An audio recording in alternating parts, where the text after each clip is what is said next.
Class 4 बच्चों, good morning. आज हम सबक यौम आज़ादी पढ़ेंगे। इसके मुश्किल अल्फाज आपने अच्छी तरह से पढ़ लिए हैं।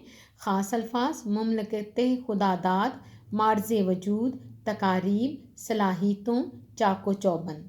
कौमों की ज़िंदगी में आज़ादी से बढ़कर और कोई नेमत नहीं होती।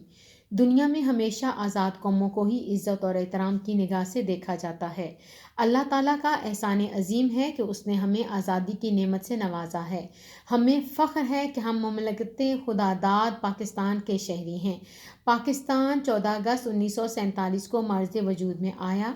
आज़ादी के हुसूल में हमारे बुज़ुर्गों ने अपनी जानो माल की बेशुमार कुर्बानियाँ दी हैं।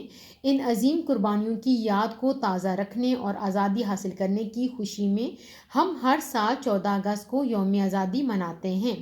यौम आज़ादी मनाने की तैयारियों का आगाज़ 1 अगस्त से ही हो जाता है।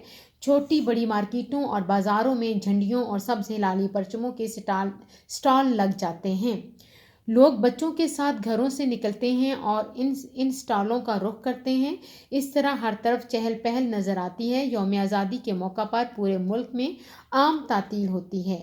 अलबत्ता तालीमी इदारों को तकरीबात के इनेकाद के लिए कुछ वक्त के लिए खुला रखा जाता है। इस दिन का आगाज़ वफाकी दारुल हुकूमत में 31 तोपों की सलामी से होता है, जबकि हर सूबे के दारुल हुकूमत में 21-21 तोपों की सलामी दी जाती है और परचम कुशाई की तकारीब का इनेकाद किया जाता है।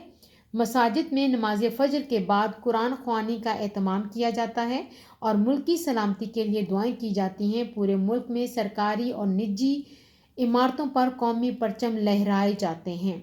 यौम आज़ादी की सबसे बड़ी तकरीब हर साल वफाकी दारुल हुकूमत इस्लामाबाद में मुनक्कद होती है।